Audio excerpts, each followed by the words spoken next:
জসপ্রীত বুমরা, হার্দিক পান্ডিয়াদের লিস্টে যুক্ত হলো আরো একটা নাম, ভিঘ্নেশ পুথুর, যার ফলে প্রথম ম্যাচে চেন্নাইয়ের বিরুদ্ধে হারলেও চর্চায় কিন্তু মুম্বাইয়ের স্কাউটিং টিম। এই ভিঘ্নেশ পুথুরকে মুম্বাই খুঁজে পায় কেরালা ক্রিকেট লিগে। কেরালার হয়ে এখনো পর্যন্ত সিনিয়র লেভেলে কোনো ম্যাচ তিনি কিন্তু খেলেননি। এজ গ্রুপ ক্রিকেটে খেলেছেন, এমনকি আন্ডার 23 লেভেলেও কেরালার হয়ে তিনি খেলেছেন, কিন্তু সিনিয়র লেভেলে একটা ম্যাচও এখনো খেলেনি। কেরালা ক্রিকেট লিগে আলেপ্পো রিপেলস টিমের হয়ে তিনি খেলেছেন, সেখানেও এক্সট্রা অর্ডিনারি পারফরমেন্স কিছু কিন্তু করেননি। 3 ম্যাচে মাত্র 2টো উইকেটই পেয়েছেন, কিন্তু সেখানেই মুম্বাইয়ের স্কাউটিং টিমের নজরে আসেন তিনি। এরপর নিলামের ঠিক আগে তাকে ট্রায়ালের জন্য ডাকে মুম্বাই এবং শেষ পর্যন্ত নিলামে 30 লাখ টাকায় তাকে কিনে নেয়। এরপর SA-20 মুম্বাইয়ের যে টিম MI কেপ টাউন, সেখানে তাকে নেট বোলার হিসেবে তারা পাঠায়। এই MI কেপ টাউন টিমের ক্যাপ্টেন কিন্তু রশিদ খান, ফলে রশিদ খানের সাথে রেগুলার প্র্যাকটিস করার সুযোগ তিনি পান। প্লাস তাদের যে বোলিং কোচ লসিত মালিঙ্গা, তিনিও সবসময় তার উপর নজর রাখেন। এরপরে DY পাতিল T20 টুর্নামেন্টে রিলায়েন্সের হয়ে 3টা ম্যাচও তাকে খেলানো হয়, সেখানে দীপক চাহার, তিলক বর্মা,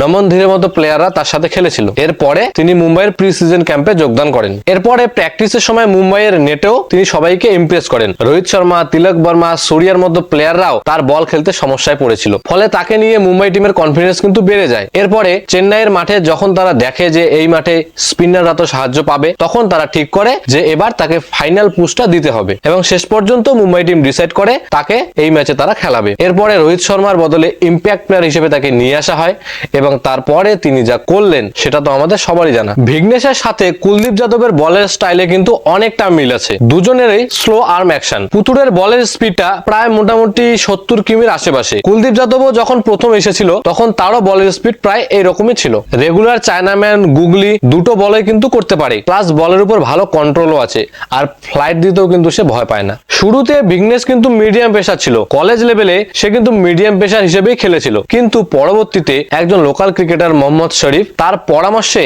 তিনি লেগ স্পিন ট্রাই করেন। মোহাম্মদ শরীফ নিজেও কিন্তু একজন অফ স্পিনার ছিলেন, তিনি প্রপার কোচিং নিতেন এবং আন্ডার 19 লেভেল অব্দি খেলেন, তারপরে খেলা ছেড়ে দেন। কোচিং এর সাথেও তিনি টুকটাক কিন্তু যুক্ত ছিলেন। এই মোহাম্মদ শরীফই একদিন দেখেন যে ভিঘ্নেশ কোন রকম প্রপার কোচিং ছাড়াই তার থেকে বল বেশি টার্ন করাচ্ছে, সেজন্য তার মনে হয় যে স্পিন বোলিং এ সে ভালো করবে। তারপর সে ভিঘ্নেশকে পরামর্শ দেয় মিডিয়াম পেস ছেড়ে স্পিন ট্রাই কর। এই মোহাম্মদ শরীফই এরপর ভিঘ্নেশের বাবা মার সাথে কথা বলে এবং তাকে কোচিং এ ভর্তি করিয়ে দেয়।